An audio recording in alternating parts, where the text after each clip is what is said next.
My $8,500 wedding cake was destroyed before anyone got a slice, and somehow it was still the best money I ever spent.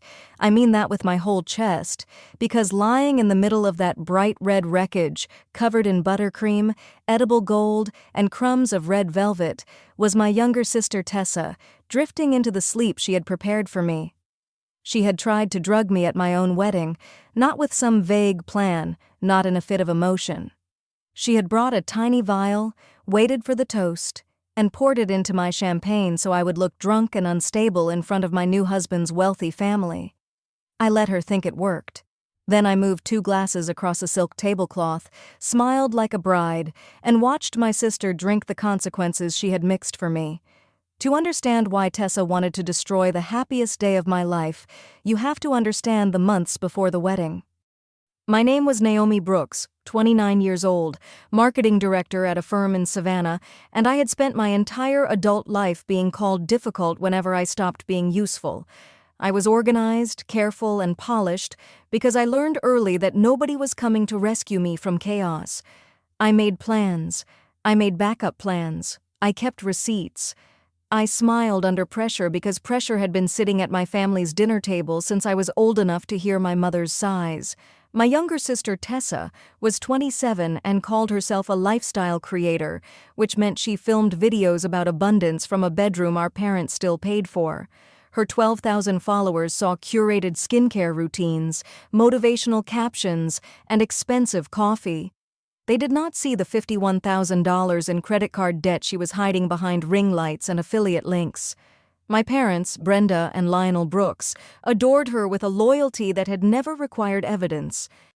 I could bring home straight A's, scholarships, promotions, and a calm solution for every family crisis. My mother would nod and say, "That is nice, Naomi." Tessa could post a blurry selfie with a stolen quote about divine timing, and Mom would send it to the family group chat like she had birthed a prophet. That favoritism was old.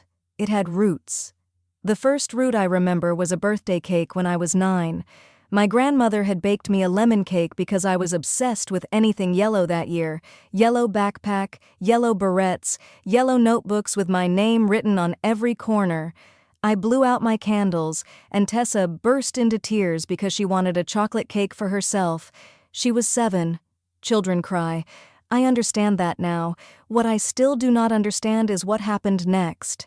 My mother cut the first slice from my cake and handed it to Tessa. "Let her have the first piece," Mom whispered. "You know she feels things deeply." That became the family scripture. Tessa feels things deeply. Tessa is sensitive. Tessa needs encouragement. Naomi understands. By middle school, Naomi understands meant I gave Tessa my new shoes because she cried that hers looked cheap. By high school, it meant I drove her to auditions she skipped and lied to our parents so she would not get punished. In college, it meant I sent her money when she overdrafted after a spring break trip she swore was a networking opportunity. Nobody ever asked what I felt deeply. Nobody ever asked whether I was sensitive too. I became the daughter who could handle things, which sounds like praise until you realize it is just permission for everyone else to handle you carelessly. When we were children, Tessa cried if I won anything. Spelling bee, student council, piano recital, it did not matter. My achievement became her sadness, and her sadness became my responsibility. My father would pull me aside and say, "Do not make your sister feel left behind." My mother would whisper, "You know how sensitive she is." So I learned to shrink my joy. Then I got engaged to Malik Davenport. Malik was an orthopedic surgery resident at the medical university, brilliant and steady, with hands that could rebuild shattered bones and a laugh that made any room warmer. He loved jazz, overwatered basil, and listened to me like my words mattered even when I was only complaining about vendor invoices. But what sent Tessa into a spiral was not his kindness. It was his last name. The Davenports had been part of Savannah's black professional class for generations. Doctors, judges, professors, foundation boards, historic homes with oil portraits in hallways and names carved into scholarship plaques. Not flashy, not loud, the kind of wealth that did not need to introduce itself because everybody in the room already knew. Tessa wanted access to that world the way some people wanted oxygen. At first, she pretended excitement. "My sister is marrying into legacy," she said in one video, smiling at the camera with my ring visible in the corner of the shot because she had angled the phone that way. "We love generational excellence. We." She made my engagement part of her brand before I had even chosen flowers. At our engagement brunch, she arrived 40 minutes late in a white satin dress and apologized loudly enough for every table to hear. "Traffic was insane," she said, kissing my cheek while looking over my shoulder at Malik's relatives, "but I could not miss my big sister's soft launch into high society." I laughed because everybody else laughed. That was another survival skill. When Tessa said something cruel with a smile, I laughed first so nobody else had to decide whether it was cruel. I softened the room for her. I translated insults into jokes. I made myself the kind of woman who could take a hit elegantly. Malik noticed. He leaned close while Tessa took selfies near the flower wall I had paid for. "You do not have to make that sound funny," he said. "Make what sound funny?" "Whatever she just did." I remember staring at him because it was the first time someone had named the performance while it was happening. Not afterward. Not after I had spent 3 days wondering if I was overreacting. Right there, in the moment, with shrimp and grits cooling on the table. "It's just Tessa," I said. "That is not a reason," he answered. I loved him a little more for that, and I feared it too. Because when someone finally sees the cage you have been decorating for years, you have to decide whether you are ready to admit you are inside it. 3 months before the wedding, I was at my apartment reviewing vendor contracts when she showed up unannounced. She wore cream yoga pants, oversized sunglasses, and carried a designer bag I knew she had no business owning. "I have been thinking," she said, dropping onto my sofa without hello. "I should be your maid of honor." I looked up from the seating chart. "I already asked Aisha." Tessa's mouth twisted. "Your lawyer friend?" "My best friend." "Naomi, this is a wedding with Davenport people. Do you really want someone who wears pantsuits to everything standing beside you in the photos? Those pictures are going to matter." "Aisha has been there for me through everything." "And I am your sister." There it was. The oldest argument in our house. Blood as invoice. "What will people think if your only sister is not your maid of honor?" Tessa continued. "It will look like we are estranged. It will make both of us look bad. And honestly, I need this." Do you understand what a wedding like this could do for my platform? My wedding is not a content strategy. Everything is content if you know how to use it. I should have said no. I should have kept the boundary right there, in my own living room, with my own spreadsheet open and my own life on the line. Instead, Tessa called our mother. 2 hours later, Mom and Dad arrived like a rescue team for the wrong victim. Mom had a tissue already folded in her hand. Dad wore the disappointed expression he used when he wanted me to feel guilty for having a spine. "Naomi," Mom said, taking my hands, "your sister is devastated." "She is not devastated. She is angry. She feels unloved." "Because she is not my maid of honor?" "Because you excluded her," Dad said. "I did not exclude her. She is invited. She is a bridesmaid." "A regular bridesmaid," Tessa said from my sofa, voice small and wounded. Mom squeezed my hands. "It is one day, Naomi. Surely you can be generous for one day." One day? That was always how they sold lifelong patterns. Just one day, just one dinner, just one apology, just one transfer, just one more time swallowing your own needs so Tessa does not have to feel the shape of hers. If you have ever been told to make yourself smaller so a sibling could feel special, tell me where you are listening from tonight. I did not know then that saying yes to one role would put a target on my wedding dress. "Fine," I said. Tessa squealed. Mom beamed. Dad nodded like order had been restored. Aisha was silent when I called her that night. Then she said, "Are you sure?" "No?" "Then why did you agree?" "Because it was easier." Easier is not the same as safer. She was right. I just did not know how right. Once Tessa became maid of honor, the demand started. She wanted input on bridesmaid colors because champagne silk photographed better than dusty rose. She wanted a stylist because the Davenport family would notice hair quality. She wanted a professional makeup artist because old money photographs differently. She wanted a hotel suite the night before the wedding because it would look better for getting ready footage. 2 weeks before the ceremony, she texted, "Need you to cover my dress. Short this month." The dress she had chosen without asking me cost $1,800. I stared at the message for 5 minutes, then I transferred the money, not because I had it sitting around, because my parents had trained me to think peace was worth any price someone else named. That was not the only bill she handed me. There was the spray tan package she said she needed because hotel lighting washes out deep skin if the undertone is wrong. There was the content photographer she wanted for behind-the-scenes shots, even though I had already hired a wedding photographer with a full team. There was the emergency hair appointment after she decided the stylist I booked did not understand luxury texture work, which was insulting and false because the stylist had been doing bridal hair for Black women in Savannah for 15 years. Every time I resisted, Tessa made it spiritual. "I just want us to look elevated. I just want your day to represent the family well. I just want the Davenports to know we come from something too." And under those pretty sentences was the same demand: pay for me, center me, soothe me, make your wedding useful to me. Aisha hated all of it. She came over one evening with takeout and found me at the dining table surrounded by invoices, my laptop open to a spreadsheet with color-coded tabs. Cake, florist, bar, photographer, band, hotel, transport, gratuities, emergencies. My emergency column had quietly become Tessa's column.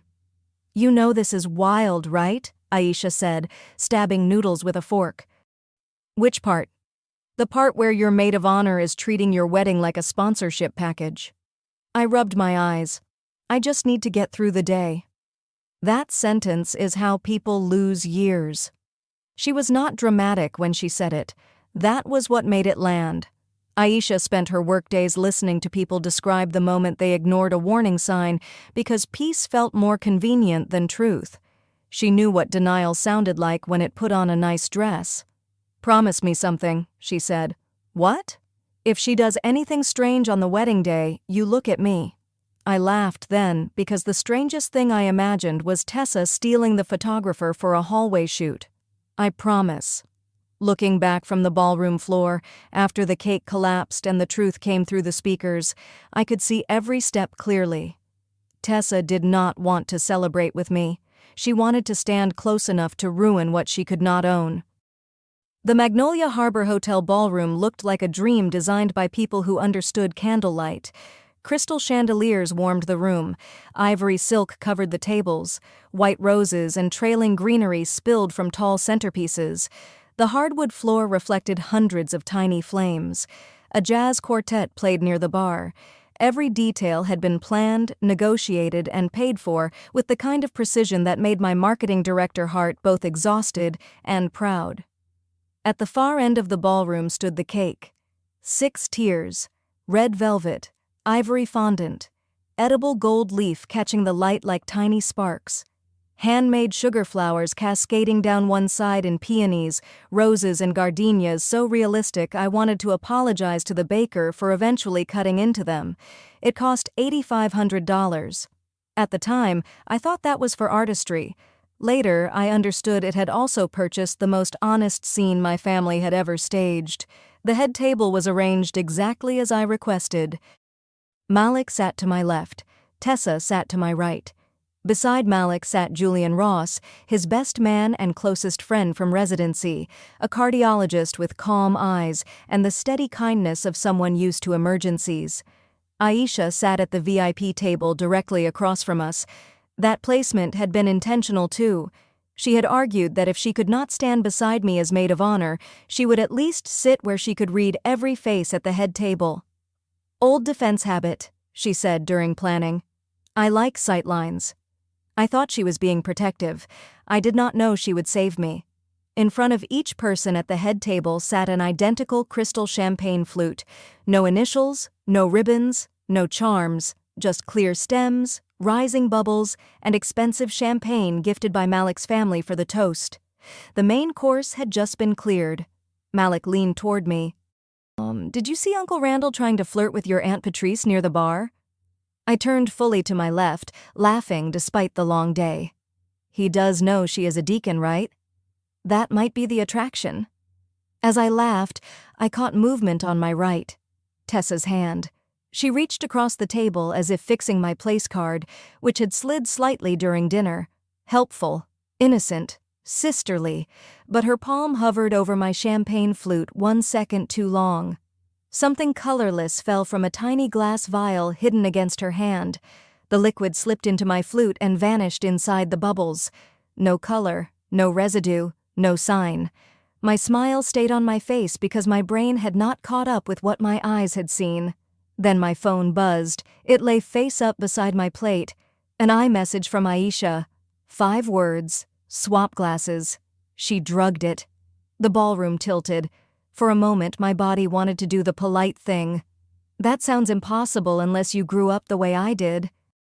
Some women would have stood up and shouted immediately. Some would have slapped the glass from the table. Some would have called security, called police, called the entire reception to witness what had almost happened. My first instinct was to protect the room. Protect the guests from discomfort. Protect Malik's mother from embarrassment. Protect my parents from consequences. Protect Tessa from being exposed as the person she had chosen to become. I even heard my mother's voice in my head, gentle and poisonous. Do not make a scene, Naomi. But the scene had already been made.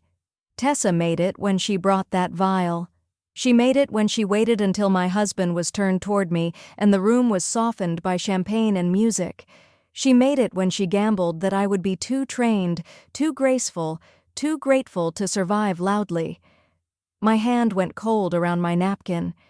Then I looked at Aisha. Her face said what she had been telling me for years. You do not owe calm to someone who planned your humiliation. Sound sharpened. Chandelier light became too bright. The champagne flute in front of me might as well have been glowing. I looked across the room. Aisha's eyes held mine. No panic, no uncertainty. Just a criminal defense lawyer's certainty. She had seen it all. Tessa beside me breathed quickly, excitedly. I could feel her attention on the glasses like heat. She was waiting for me to drink, waiting for her plan to begin. She wanted me confused, stumbling, glassy-eyed in front of Malik's family. She wanted them to wonder if their son had married a woman who could not hold herself together at her own reception. This was no tantrum.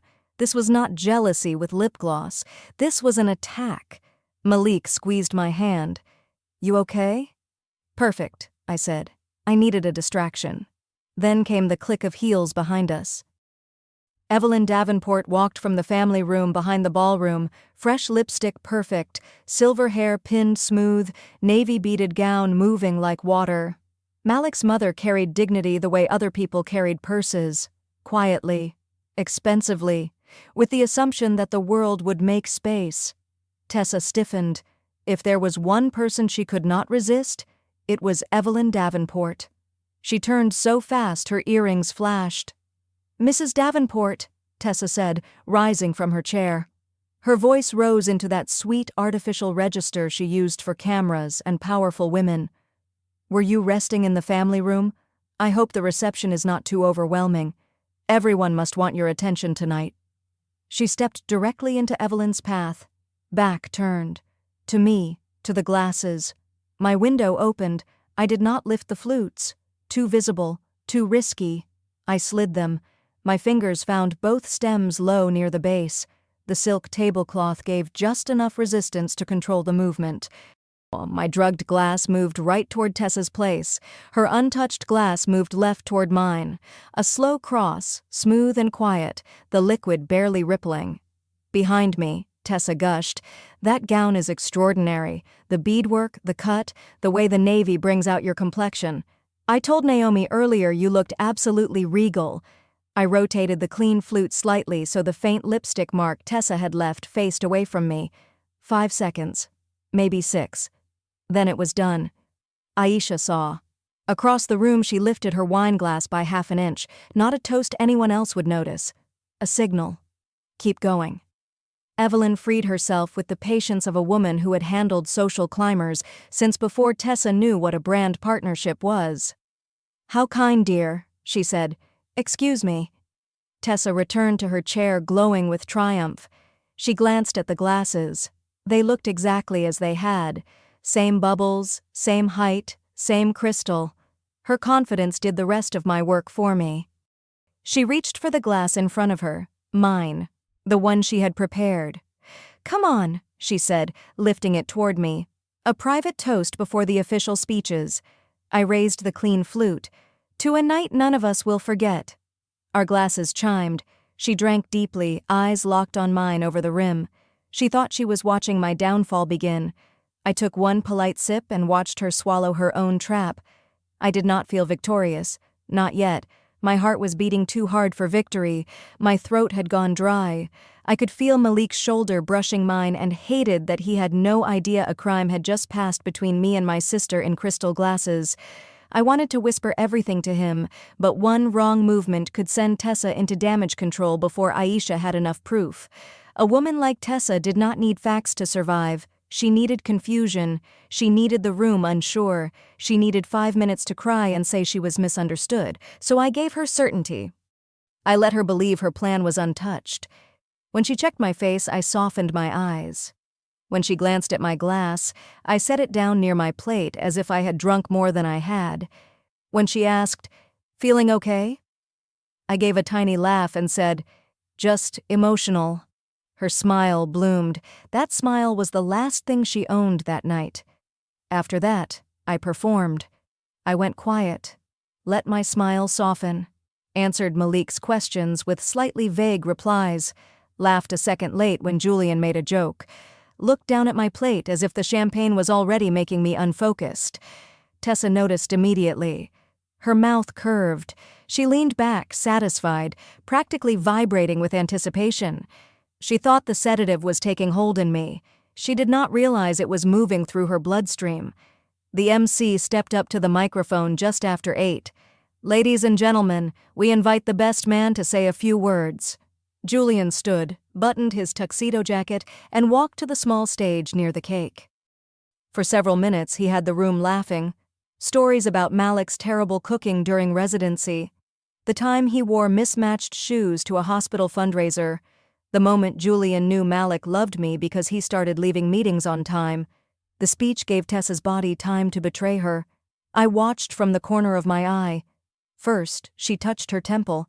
Then she blinked too slowly. Then her shoulders relaxed in a way that did not match her personality. Liquid sedative and champagne. Whatever dose she had prepared for me, it was working quickly. She shifted in her chair and frowned down at her hands, probably deciding she was nervous about her speech. Julian finished to applause. The MC returned. "And now a toast from the maid-of-honor." Tessa stood, too fast, then not fast enough. Her hand pressed to the table for balance. Her smile snapped into place, but it sat crooked at the edges. She walked toward the stage with careful steps and positioned herself exactly where I knew she would, beside the cake. Of course, the cake was her backdrop, the gold leaf, the flowers, the height, the Davenport money made visible in sugar. She wanted the photo. She accepted the wireless microphone from the MC and lifted her refilled wine glass in the other hand. "Good evening, everyone," she began. Her voice carried perfectly through the speakers. "For those who do not know me, I am Tessa, Naomi's sister and maid of honor." Still clear, still controlled, but I could see the effort. She stood too still, like a person trying not to sway. "I have known Naomi my whole life," she said, "and it has been quite a journey watching her become this." The laugh that passed through the room was uncertain. Malik's hand found mine under the table. "Naomi has always been the responsible one," Tessa continued. "The organized one, perfect job, perfect plans. And now, perfect husband from the perfect family." There was poison in the sweetness. Evelyn's head tilted slightly. Aisha's phone was already raised. Tessa lifted her glass higher. So here is to my perfect sister and her perfect life. Polite applause. Raised glasses. Then her words began to smear. May your marriage be everything mine will be someday. Her free hand clutched the microphone stand. She blinked. Once, twice. The room quieted. Why, she whispered. The microphone caught it. The word echoed through the ballroom. Why is the ceiling moving? The wine glass slipped first. It fell in slow motion, crystal catching chandelier light before it shattered against the stage floor. The sound cracked across the silence. Then Tessa's legs gave out. She pitched forward with the heavy, terrifying surrender of a body losing command. No graceful stumble, no hand out to save herself. Just collapse. Straight into the cake. 6 tiers of red velvet artistry exploded. Fondant split. Gold leaf scattered, sugar flowers snapped, buttercream burst outward. Tessa's face hit first, then her torso, her champagne silk gown plunging into the crimson layers like the world's most expensive confession. Red cake mixed with white frosting until the floor looked almost violent. For half a second nobody moved. Then my mother screamed, "Tessa!" Malik moved before anyone else. Doctor first, groom second. He was on the stage in seconds, tuxedo knees hitting frosting as he rolled Tessa onto her side and cleared buttercream from her nose and mouth. Julian was right behind him, pushing people back and calling for space. "Cut the music," Malik ordered. The quartet stopped. He checked Tessa's pulse, her pupils, her breathing. His face hardened with every second. My parents reached the edge of the stage, Mom sobbing, Dad pale and furious. Tessa's fingers were still wrapped around the microphone. As Malik turned her, it dragged near her mouth. Her eyes fluttered open, unfocused. "No," she mumbled. The speakers carried it. "Wrong glass." The room froze. She swallowed, breath heavy, voice slurred and broken. The drugged glass. Every guest heard it. Wrong glass. Drugged glass. The words hung from the chandeliers. Malik's hands stilled for one fraction of a second. Then he looked up. Not at me, at my parents. I had never seen his face so cold. "She is not having a stroke," he said. His voice was clinical, controlled, and loud enough for the nearest tables. "This looks like alcohol potentiating a central nervous system depressant, classic sedative toxicity." Mom made a choking sound. "No, she would never." Malik pulled out his phone and called emergency services, giving the hotel address and medical details with frightening precision. Dad found his voice. "This is ridiculous. Tessa would not—" Malik ended the call and stood. He was not yelling. That made him more terrifying. "You will go to the hospital with her," he said. "I am not calling police tonight because my wife gets to decide how her wedding night continues. But if one more thing happens, one more call, one more threat, one more attempt to twist this, that courtesy ends." My father opened his mouth, then closed it. For once, Lionel Brooks had met a man he could not bulldoze. The ambulance arrived quickly. Paramedics loaded Tessa onto a gurney while she drifted in and out, frosting still in her hair. Red velvet streaked across her cheek, the $1,800 dress ruined beyond rescue. My mother climbed into the ambulance without looking at me. My father paused at the entrance and stared back with something like accusation, fear, and the first outline of consequence. I did not look away. Then they were gone. The ballroom remained behind them, stunned and glittering. The cake table looked like a crime scene made by a pastry chef. Guests murmured in tight clusters. Hotel staff stood frozen, waiting for instruction. The destroyed cake sat at the center of the room like a red velvet monument to every lie my family had protected. Aisha appeared at my side. Her phone was in her hand. "I recorded everything," she said. "The fall, the confession. Audio is clear." She tapped the screen. Tessa's slurred voice played back. "Wrong glass. The drugged glass." Whispers intensified around us. The truth traveled faster than any apology ever had. Evelyn Davenport approached, her navy beaded gown somehow untouched by chaos. She looked at the cake, then at me.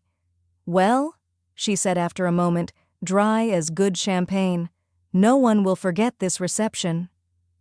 The hotel manager hurried over, face gray with panic.